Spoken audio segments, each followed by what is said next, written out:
मैंने जॉब छोड़ दी, पर क्या तुम मेरा ख्याल रखोगे? तो वो हाँ कहता है।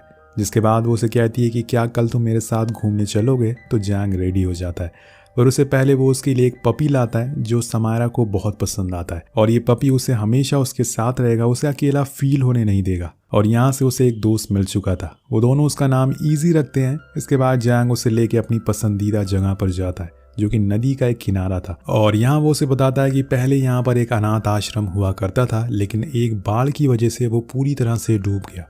उसी अनाथ आश्रम में मैं रहता था। उसकी ये सब बातें सुनकर समायरा थोड़ी इमोशनल हो जाती है, तो वो उसका हाथ पकड़कर प्रॉमिस करती है कि वो उसके साथ हमेशा रहेगी। दोनों ही हमेशा से अकेले थे, लेकिन अब उनके एक दूसरे का साथ मिल गया है, या फिर ये कहें कि समायरा को उसकी आंखें मिल गई हैं, जो कि जैंग है। वो उसे उसकी सारी खुशियां देना चाहता है जो उसने कभी महसूस नहीं की थी। और यहाँ उसने डिसाइड कर लिया था कि वो एक बार फिर से बॉक्सिंग शुरू कर देगा, क्योंकि वो पैसे कमाना चाहता है समायरा के लिए, वो उसे खुश रखना चाहता है। तो वो कोच के पास जाता है और कहता है कि मैं रेडी हूँ। जिसके बाद वो और उसके कोच प्रैक्टिस शुरू कर देते हैं। तो वो अपनी पूरी ताकत लगा देता है पहला जैसा बनने के लिए। उसके कई मैचेस भी होते हैं जिनमें वो जीत भी हासिल करता है, और कुछ मैचेस में उसे काफ़ी चोटें भी आती हैं। वहीं घर पे समायरा उसका वेट करती है। जैसे ही वो आता है वो दोनों साथ में मूवीज़ एंजॉय करते हैं, इजी के साथ खेलते हैं। समायरा उसे बैक मसाज भी देती है ताकि वो अपने गेम्स को और अच्छे से जीत सके। पर यहाँ जैंग को एक बात का हमेशा ध्यान रखना पड़ता है कि उसके फेस पर कोई चोट ना लगे, क्योंकि जब भी वो घर जाता था तो समायरा सबसे पहले उसका फेस को टच करती थी, और अगर उसे पता चल गया कि उसे चोट लगी है तो उसे बहुत गुस्सा होगी और हो सकता है कि वो उसे बॉक्सिंग भी छुड़वा दे। ऐसे ही करते करते काफ़ी समय बीत जाता है। जैंग के पास अब अच्छे खासे पैसे आना शुरू हो गए थे, जिससे वो दोनों अक्सर कभी न कभी घूमने भी जाया करते थे। अब एक दिन जैंग बॉक्सिंग करके वापस आता है तो समायरा उसे अपने पेरेंट्स से मिलवाने जाती है कि काफ़ी साल पहले मौत हो चुकी है। वो उनकी फ़ोटो से बात करती है और बताती है कि देखिए ये जैंग है, ये शक्ल से गुंडा टाइप का लगता है पर दिल का बहुत ही अच्छा इंसान है। और ये सुनकर जैंग हंसने लगता है। इसके बाद वो उसे उनकी मॉम डैड की डेथ कैसे हुई ये बताती है। दरअसल एक दिन वो लोग ट्रिप से वापस आ रहे थे और उस समय समायरा की आंखें बिल्कुल ठीक थी। उसी समय समायरा को एक बिल्डिंग से एक आदमी गिरता हुआ दिखता है जिसने खुद को आग लगा ली थी। वो उसे देख रही होती है कि तभी उसकी कार की टक्कर हो जाती है जिसमें उसके मॉम डैड मारे जाते हैं, पर वो बच जाती है। लेकिन उस दिन के बाद उस आंखों के सामने अंधेरा छा जाता है। तो जैंग को एक बात याद आ, एक दिन वो उसी आदमी से वसूली करने गया था तो उसने खुद को आग लगा ली थी और बाहर कूद गया था। हालांकि जैंग ने उसे बचाने की बहुत कोशिश करी, लेकिन वो बच नहीं पाया। उसी दौरान वो देखता है कि रोड पर एक कार की टक्कर हो गई है, और उसे इस बात का ज़रा भी अंदाज़ा नहीं था कि उस कार में कौन बैठा है और बाद में जाकर वो लड़की उसकी ज़िंदगी में कितनी इंपॉर्टेंट बन जाएगी। तो यहाँ पर दोस्तों उसकी वजह से ही समायरा की आंखें गई और उसके मॉम डैड की मौत हो गई। अब ये सच जानकर जैंग को बहुत ही गिल्टी फील होता है और यहाँ उसे खुद पर बहुत गुस्सा आता है। अगर वो उस दिन वसूली करने नहीं जाता तो शायद आज समायरा की आंखें होती। वो खुद को ही तकलीफ देना शुरू कर देता है, लेकिन अब उसने ठान लिया था कि वो समायरा की आंखों का ऑपरेशन करा के रहेगा। इसलिए वो उसे हॉस्पिटल लेके जाता है जहां डॉक्टर बताते हैं कि उनकी आंखें तो वापस आ जाएंगी, लेकिन इसमें $30,000 लगेंगे। तो जैंग उन्हें ऑपरेशन करने के लिए कह देता है, पर अब वो इतने पैसे लाएगा कहाँ से। तो वो उसी बॉक्सर के पास जाता है जिसने उसे चैलेंज दिया था। उसने वो अकेडमी छोड़ दी थी, जिसके बाद उसके पास बहुत से पैसे आ गए थे। जैंग उसे पैसों के लिए हेल्प करने के लिए बोलता है, तो वो उसे एक आदमी के पास ले जाता है जो जैंग को $30,000 देता है और साथ में एक फ़ोन भी। लेकिन उसे एक फ़ाइट लड़नी होगी जो थाईलैंड में है।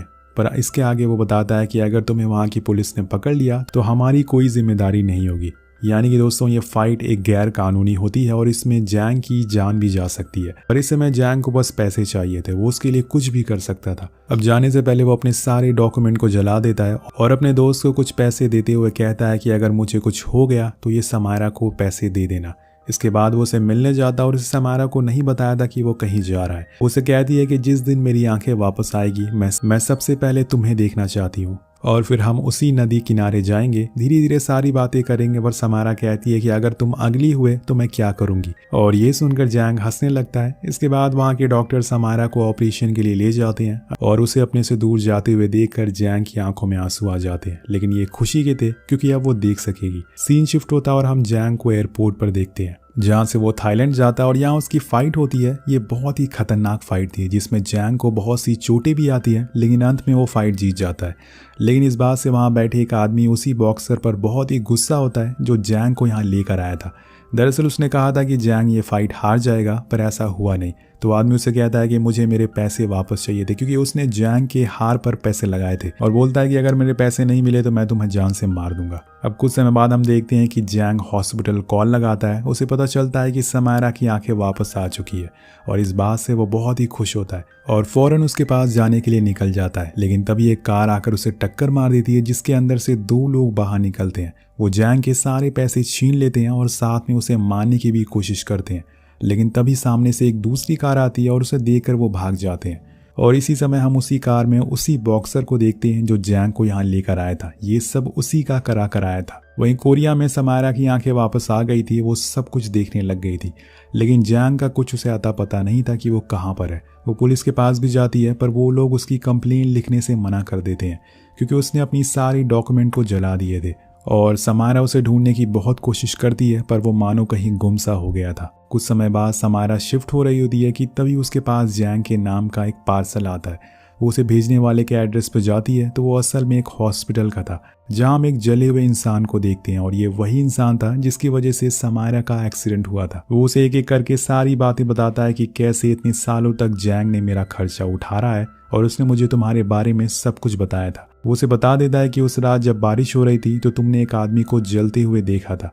वो कोई और नहीं बल्कि मैं ही था। जैंग उस दिन मुझसे पैसे लेने वापस आया था, लेकिन मेरे पास पैसे नहीं थे, जिसके बाद मैंने खुद को जला दिया ताकि मुझे पैसे ना देने पड़े।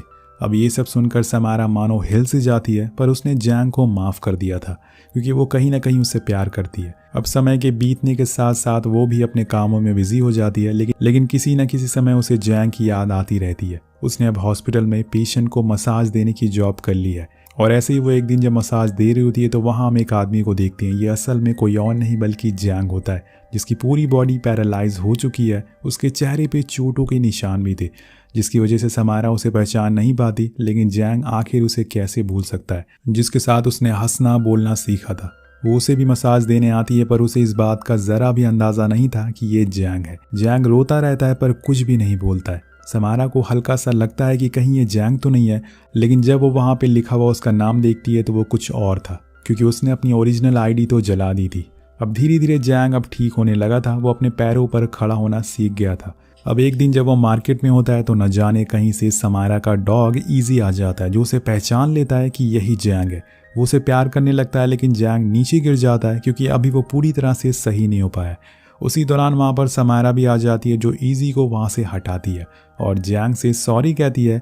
हालांकि वो उसे पहचान लेती है और कहती है कि आप तो वही है ना जो मुझे हॉस्पिटल में मिले थे, पर जैंग उसका कोई भी जवाब नहीं देता और वहाँ से चुपचाप चला जाता है, क्योंकि अगर उसने कुछ बोला तो समायरा समझ जाएगी कि वही जैंग है। इधर दोस्तों उसका डॉग इजी बार बार उसे देखकर भौंक रहा था, लेकिन समायरा समझ नहीं पाती कि वो ऐसा क्यों कर रहा है, क्योंकि वो जैंग को पहचान गया था और जैंग भी बिना पीछे देखे वहाँ से चला जाता है। इसके बाद समायरा अपने दोस्त की शॉप पर आकर उसे ये इंसिडेंट के बारे में बताती है कि इजी ने ऐसा कभी नहीं किया था, पर आज पता नहीं इसे क्या हो गया था। तभी वो देखती है कि उसका टर्टल वहाँ से छोटा सा टर्टल गायब हो गया है, तो वो टर्टल को जैंग यहाँ से ले गया था। तभी दोस्तों उसका दोस्त बताता है कि एक आदमी यहाँ पर आया था, वो जैस्मिन प्लांट भी लेकर गया है। एक्चुअल में समायरा को जैस्मिन प्लांट बहुत ही पसंद था। अब ये सारी चीज़ें देखकर वो समझ जाती है कि वो जैंग ही था जिसे देखकर इजी भौंक रहा था। अब ये जानकर उसकी आंखों में आंसू आ जाते हैं और यहाँ से उसके पैर रुकते ही नहीं थे। अब वो समझ जाती है कि वो आदमी जैंग ही था जिसे देखकर इजी भौंक रहा था। अब यहाँ से उसके पैर रुकते ही नहीं थे। वो बस भागती रहती इधर से उधर कि कहीं वो उसे एक बार दिख जाए, लेकिन जैंग उसे कहीं नहीं दिखता और समायरा वहीं रोड पर बैठकर रोने लगती है। आज उसने दोबारा उसे खो दिया था सिर्फ उसकी गलती की वजह से। इसी दौरान उसे ख्याल आता है कि वही नदी के किनारे वाली जगह पर जहां वो फौरन पहुंच जाती है और उसे दूर कहीं एक आदमी बैसाखी लेकर खड़ा हुआ मिलता है और पास जाकर वो एक धीमी सी आवाज में उसे पुकारती है जैंग। तो वो उसकी तरफ देखता है, उसकी आंखों में आंसू आ जाते हैं। जैंग नहीं चाहता था कि वो समायरा पर बोझ बने और अब उसका चेहरा भी खराब हो चुका है। वो हमेशा से पछतावा करता है कि उसकी वजह से समायरा ने अपनी आंखें खो दी, अपने माँ बाप को खो दिया, इसलिए वो उसे मिलना नहीं चाहता था। लेकिन समायरा कहती है कि तुम्हें पता है मैंने अपनी आंखें क्यों ठीक करवाई, ताकि हर सुबह हर शाम मैं बस तुम्हें देख सकूं, और आज तुम मुझसे ही दूर भाग रहे हो। दोनों एक दूसरे को सॉरी कहते हैं और गले लग जाते हैं। तो इस कहानी से एक चीज़ ज़रूर सीखने को मिलती है कि छोड़ने वाले बिना किसी वजह के भी छोड़कर चले जाते हैं, लेकिन जिन्हें आपका साथ चाहिए वो आपके साथ हमेशा रहेंगे, चाहे भले ही आप अंधे हों, काले हों, गोरे हों या फिर अमीर हो या गरीब हो। तो आपको ये कहानी कैसी लगी नीचे कॉमेंट करके जरूर बताएगा। इस कहानी पे हम एम करते हैं 350 कॉमेंट का। मिलते हैं आपसे वीडियो में। Thank you so much watching. Peace out.